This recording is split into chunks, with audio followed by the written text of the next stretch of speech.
Welcome to Bad Idea Metals. I'm Anthony, and today I'm just out in my greenhouse tearing apart RAM, and I have to correct two of my previous videos. Well, one is a correction and the other is a reinforcement.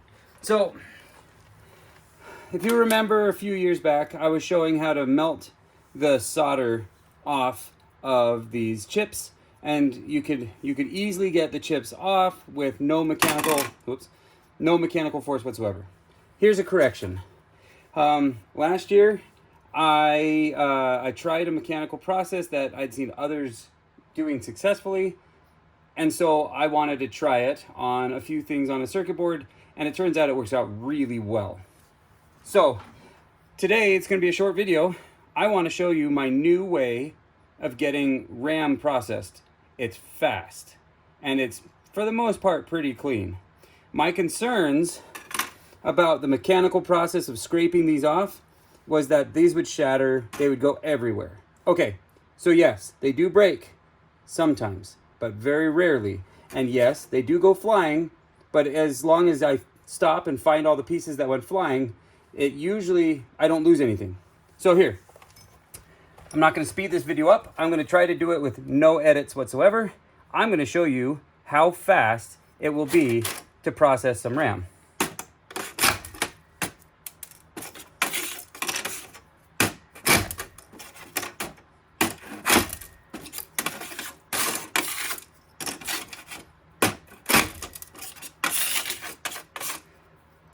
All of the chips are off that one.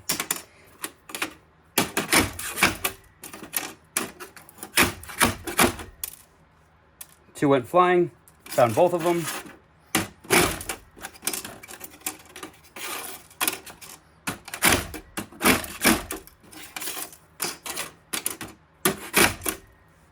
One went flying, found it.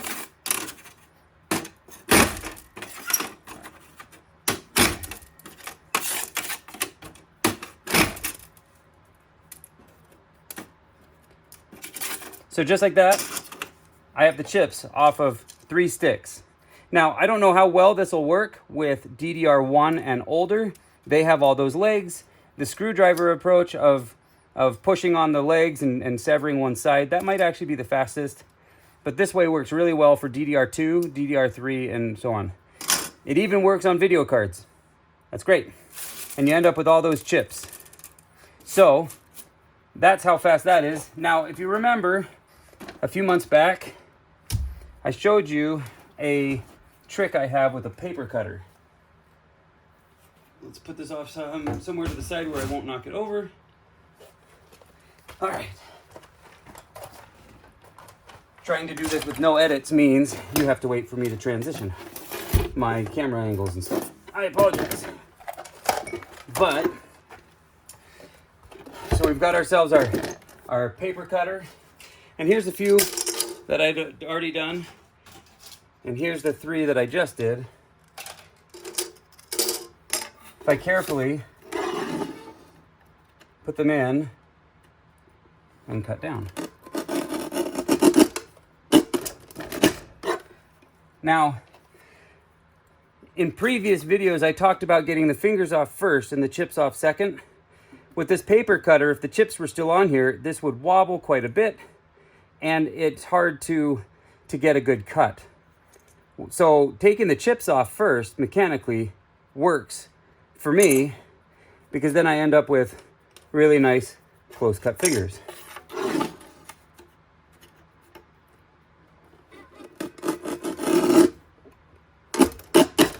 The other fun part about this is all the surface mount stuff is pretty much off too. Like all of those little capacitors and resistors that are up against the fingers, they're all scraped off. So I guess there's a few on this one that are still here, but for the most part, they're all gone. So if I accidentally cut too much fiber onto the board, onto the fingers, for the most part, all those little all those little capacitors and resistors, they're gone.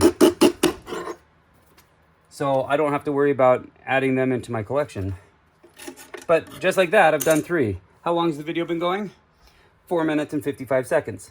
So you can see in 4 minutes of me trying to explain everything and switching gears once, I've got 3 sticks completely cleaned.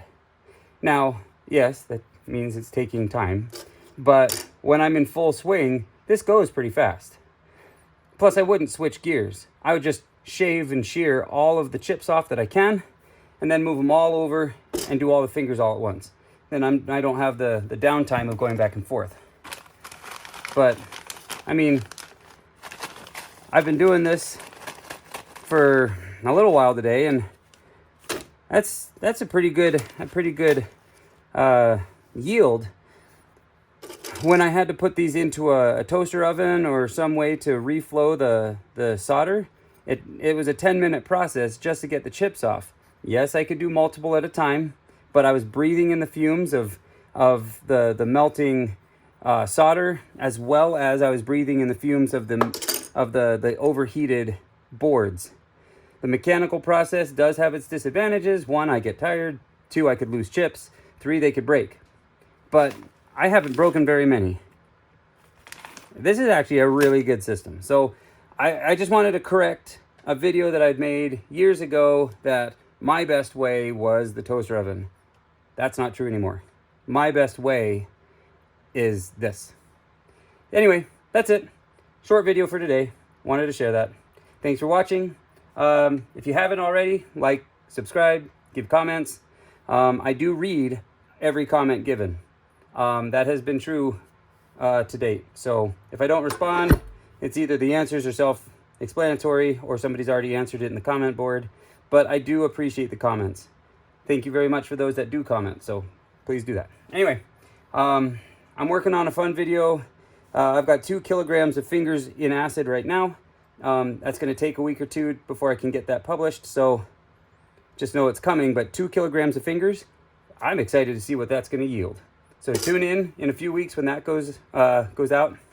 Other than that, stay safe, and we'll see you in the next video. Goodbye.